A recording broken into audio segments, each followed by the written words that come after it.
En Afrique, nous avons beaucoup de respect pour ceux qui atteignent les 60 ans.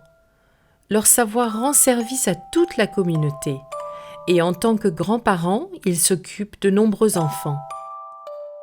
Mais nos anciens sont maintenant sous la menace du Covid-19. Si nous voulons les protéger, nous devons travailler ensemble pour trouver des solutions.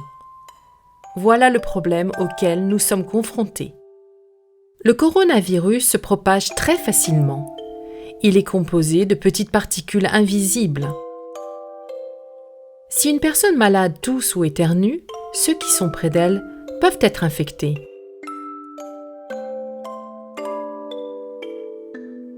C'est pourquoi tout le monde doit rester à une distance de 2 mètres des autres. Le virus peut rester sur les portes, les robinets et d'autres surfaces pendant plusieurs jours. Si vous les touchez avant de toucher votre nez, vos yeux ou votre bouche, vous risquez d'attraper le virus. Tout le monde doit donc se laver les mains fréquemment à l'eau et au savon pendant 20 secondes. Si une personne infectée contamine 3 autres personnes qui à leur tour passent le virus à 3 autres, un village entier peut tomber malade en quelques jours. Le Covid-19 cause de la toux, de la fièvre, des maux de tête, des courbatures, des douleurs dans la poitrine et de la fatigue. Certaines personnes perdent aussi leur sens du goût et de l'odorat. Les enfants peuvent être infectés par le virus, mais ils ne présentent généralement qu'1 ou 2 symptômes. Plus vous êtes âgé, plus la maladie est dangereuse. Une personne de 50 ans est plus susceptible de tomber gravement malade qu'une personne de 20 ans.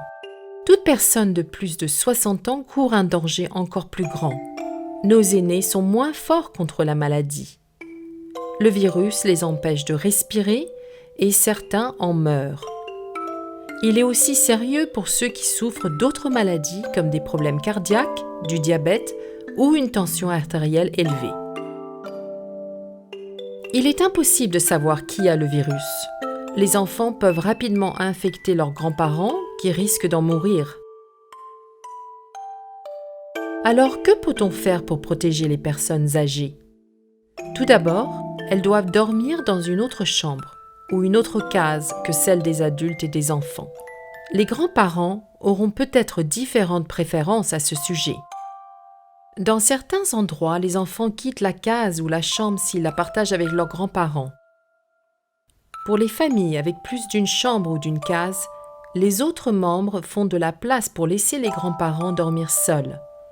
Chaque famille et chaque communauté doit décider de ce qui est le mieux pour les aînés. D'autres solutions sont possibles. Ce n'est pas une bonne idée de laisser tous les aînés dormir au même endroit. Si l'un d'entre eux était contaminé, tous les autres risqueraient d'attraper la maladie. La personne qui prépare les repas doit se laver les mains avec de l'eau et du savon pendant au moins 20 secondes avant de commencer à cuisiner. Et bien sûr, tout le monde doit se laver les mains avant de manger. Si une personne âgée a besoin de soins, la personne qui s'occupe d'elle doit elle aussi dormir à l'écart des autres. Les aînés peuvent toujours sortir, discuter avec les autres, faire de l'exercice et travailler dans les champs.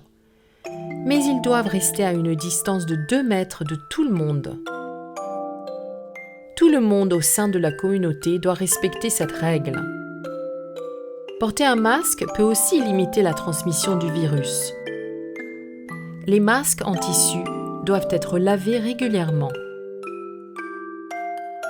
Observer toutes ces mesures peut s'avérer difficile, mais cela permettra de sauver des vies. Merci.